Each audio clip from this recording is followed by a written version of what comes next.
Hello दोस्तों, नमस्कार। हमारे चैनल रतन सैनी सर में आपका हार्दिक स्वागत है। मैं कौटिल्य के अनुसार राजा के कार्य एवं राज्य कार्य की चर्चा करेंगे। इसके से संबंधित यूनिवर्सिटी एग्जाम में बीए के 4th सेमेस्टर में क्वेश्चन पुटअप किए जाते हैं। तो यह अति महत्वपूर्ण प्रश्न है कि राजा के कार्यों का वर्णन कीजिए। तो आइए हम कौटिल्य के अनुसार राजा एवं राज्य के कार्यों की चर्चा करते हैं। कौटिल्य ने अपने ग्रंथ अर्थशास्त्र में राजा के या राज्य के कार्यों की विस्तृत व्याख्या की है, जो इस प्रकार है। प्रथम कार्य जो है राजा का वर्णाश्रम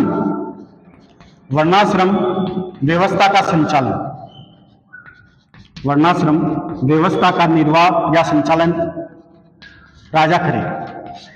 अर्थात वर्णाश्रम धर्म की पालना राजा करवाएगा जनता से। वर्णाश्रम का मतलब है कि वर्ण 4 थे: ब्राह्मण, क्षत्रिय, वैश्य और शूद्र। इस प्रकार समाज के लोग 4 वर्णों के अनुसार उचित कार्य करते हुए धर्म, अर्थ, काम, मोक्ष की प्राप्ति करें। एक वर्ग के लोग दूसरे वर्ग का कार्य न करें, एक वर्ग के लोग दूसरे वर्ग के कार्यों में अवरोध उत्पन्न न करें।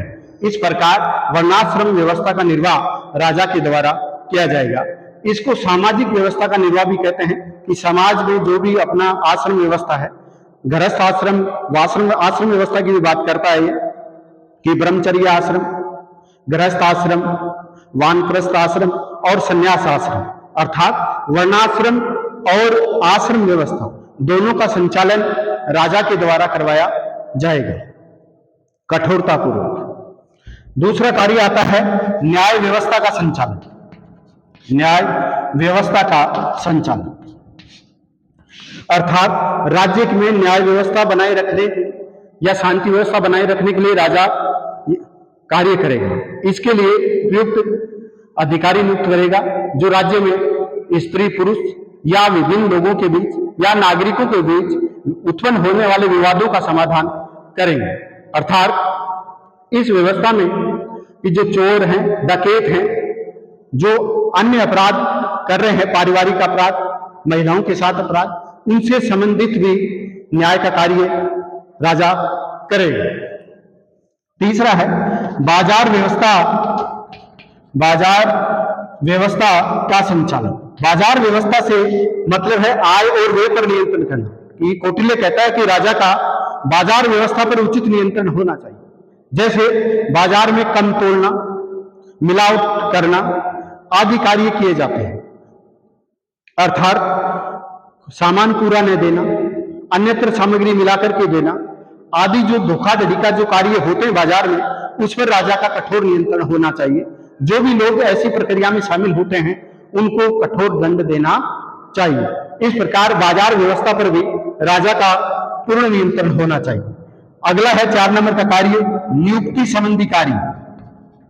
नियुक्ति संबंधी कार्यों का मतलब है कि राजा उचित योग्य व्यक्तियों को ही नियुक्ति देगा। सिफारिश, सहपाठी, बाह्य बंधु, रिश्तेदारी आदि के आधार पर भी किसी भी पद पर नियुक्ति नहीं करेगा। अर्थात अगर ऐसी नियुक्तियां सिफारिश धन के बदले में या सिफारिश के बदले में बाह्य बंधु, सहपाठी के आधार पर नियुक्तियां की जाएंगी तो वह भ्रष्टाचार को बढ़ावा देंगे, और भ्रष्टाचार का बढ़ावा देने से राज्य की व्यवस्था का अंत हो जाएगा। इस प्रकार राजा को योग्य अधिकारियों की नियुक्ति करना चाहिए, और नियुक्ति के बाद समय समय पर राजा को प्रशासनिक अधिकारियों की जांच करनी चाहिए।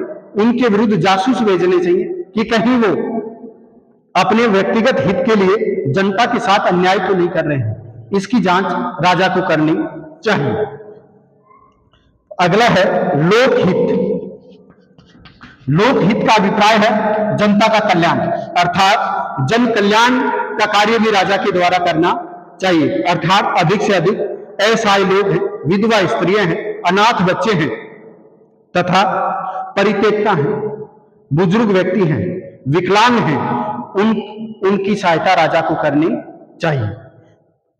जनता के लिए पानी पीने के संसाधन, कुएं, बावड़ियां, तालाब और विभिन्न जगह धर्मशालाओं आदि का निर्माण करना चाहिए।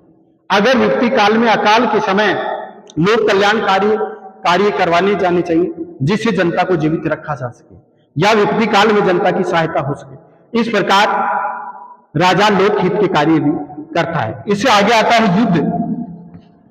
युद्ध करना। कौटिल्य कहता है राजा को सदैव अपने क्षेत्रफल को बढ़ाते रहना चाहिए, अर्थात कौटिल्य साम्राज्यवादी नीति का समर्थन करता है। इस प्रकार राजा को सलाह देता है कि आवश्यकता पड़े तो अपना क्षेत्र बढ़ाने के लिए युद्ध करना चाहिए, अर्थात युद्ध करना भी राजा का कार्य है, क्योंकि शांति व्यवस्था में जनता विद्रोह कर देती है। इसलिए राजा को सदैव युद्ध का होआ खड़ा करना चाहिए, युद्ध का आभास कराते रहना चाहिए, जिससे जनता राजा के विरुद्ध क्रांति नहीं करे। तो युद्ध करना भी राजा का कार्य है। अगला है परराष्ट्र नीति। परराष्ट्र नीति में आज हम विदेश नीति की बात भी कर सकते हैं। और प्राचीन काल में राजा दूसरे राज्यों के साथ जो संबंध निर्धारित करता था वो परराष्ट्र नीति के अंतर्गत आते थे, अर्थात मित्र बनाना या शत्रु बनाना, संधि करना या द्विवेदी भाव करना, या यान करना या आक्रमण करना, ये सब परराष्ट्र नीति के अंतर्गत आते थे। परराष्ट्र नीति के संचालन के लिए कौटिल्य एक 60 गुणी नीति का अनुसरण, अर्थात दूसरे राजा को अपने नियंत्रण में रखने के लिए या दूसरे राजा की प्रकृति को समझने के लिए वह 6 गुणों वाली नीति का अनुसरण करता है, जिसमें संधि, विग्रह, यान, आसन, संश्रय, द्विवेदी भाव हैं। और 4 उपाय विरोधी राज्यों को जो अपने प्रतिकूल हैं उनको अपने अनुकूल बनाने के लिए 4 उपायों की चर्चा करता है, साम, दाम, भेद और दंड। उसी प्रकार कौटिल्य परराष्ट्र नीति का संचालन के लिए एक मंडल सिद्धांत की कल्पना करता है। मंडल सिद्धांत में 12 राज्य होते हैं, जिसके केंद्र में विजयी राजा होता है, अर्थात विजय की इच्छा रखने वाला राजा केंद्र में होता है और उसके सामने उसका शत्रु, जो उसकी सीमा का साझा करने वाला शत्रु होता है। अगले टॉपिक में हम मंडल सिद्धांत की चर्चा करेंगे। धन्यवाद।